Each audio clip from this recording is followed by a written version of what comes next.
শত্রু চাইবে আল্লাহর জিকির যেন খেয়ালের সাথে করতে না পারি, আমরা কি শয়তানকে সেই সুযোগ দেব? জোরে বলেন দেব? তা কি করতে হবে? চক্ষু জোর করিয়া বন্ধ করিয়া জিকির করতে হবে। পারবো না ইনশাআল্লাহ? পারবো না ইনশাআল্লাহ? এই যখনই চোখ বন্ধ করতে চাইবেন, এই বসেন, যখনই চোখ বন্ধ করতে যাইবেন তখন ভিতর থেকে একজনে ধোকা দেবে, তারে দেখা যায় না, ধরা যায় না, ছোঁয়া যায় না। তার নাম কি? জোরে বলেন, তার নাম কি? এই শয়তানের সাথে এখন যুদ্ধ হবে। কার সাথে? মোমেন কি শয়তানের সাথে যুদ্ধ জিতবে না হারবে? জিতবে তো ইনশাআল্লাহ।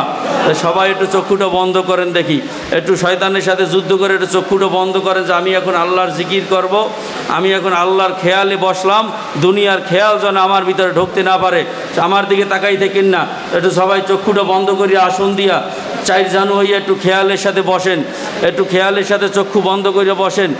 অনেকেই তাকাই রয়েছেন আমার দিকে, আমার কথা কি বুঝতে সমস্যা হয়? একটু সবাই মাথাটা নিচুর দিকে দিয়ে চক্ষুটা বন্ধ করে বসেন, একটু খেয়াল করেন যে মন, এই চক্ষু একদিন চিরতরে বন্ধ হয়ে যাবে, কি যাবে কি না? এই চক্ষু একদিন চিরতরে বন্ধ হবে। আমার দিকে তাকাই রয়েছে, চক্ষু বন্ধ করেন, চক্ষু বন্ধ করে খেয়ালের সাথে বসেন। আল্লাহু আকবার। মনের জিজ্ঞাসা করেন, মন এই চক্ষু একদিন চিরতরে যখন বন্ধ হবে, তোমার আমার নিজের তৈরি বাড়ি, নিজের তৈরি বিল্ডিং, নিজের তৈরি ঘর থেকে তোমারই সন্তান, তোমারই আত্মীয় স্বজন তোমাকে ঘর থেকে আমাকে নামাইয়া ওই ফ্লোরের উপরে শোয়াইয়া একটা চাদর দিয়া ঢাকিয়া রাখবে। আমার বানানো বাড়িতে আমাকে আর জায়গা দেবে না।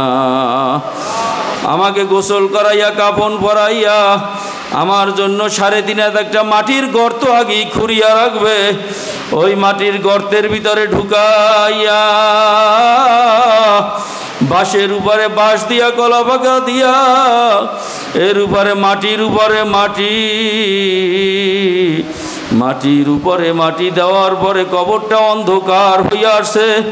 এখন তাকাইয়া দেখো, এই কবরে আমার ছেলেও এখন আমার সঙ্গে নাই, আত্মীয় স্বজন কেউ নাই, পাড়া প্রতিবেশীও নাই, বন্ধু বান্ধবও নাই। ও মন, এই কবরে এখন তো আমি একা। কয়দিন থাকা লাগবে? কয়দিনের সফর? 1-2 বছর, 1-2 মাসের না, হাজার হাজার বছর ওই কবরে থাকা লাগবে। আমার এই কবরে কি হবে? আমার একটু উপরে, মাটির উপরে, জমিনের উপরে আমার ছেলে হাঁটতেছে, আমার স্ত্রী হাঁটতেছে, আত্মীয় স্বজন হাঁটে, ভিতরে আমার কি চলতেছে তারা কেউ জানে না। এই কবরে তারা আমার সাথে কেউ আসবেও না, খবরও নিতে পারবে না। এই কবরে আমার উপকার যদি কেউ করে তাও আমার আল্লাহ।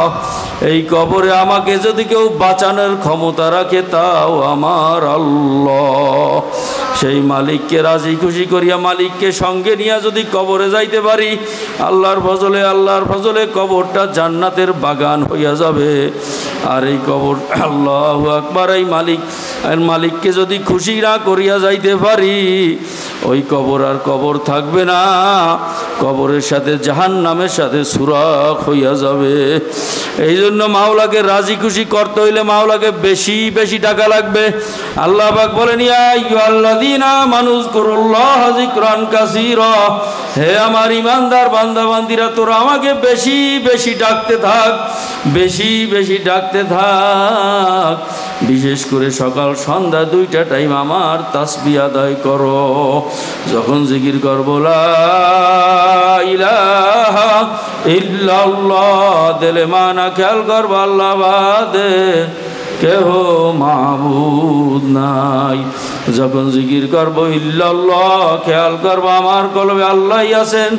যখন জিকির করব আল্লাহ, খেয়াল করবো আল্লাহ পাক আমার নাক এবং কপালের মাঝখানে ঠালা জায়গায় তাকাইয়া আমার ডাকের জবাব দেয়, লাব্বাইকা আব্দি, বান্দা আমি তোর কাছেই হাজির, তুই আমারে বোলাও কেন।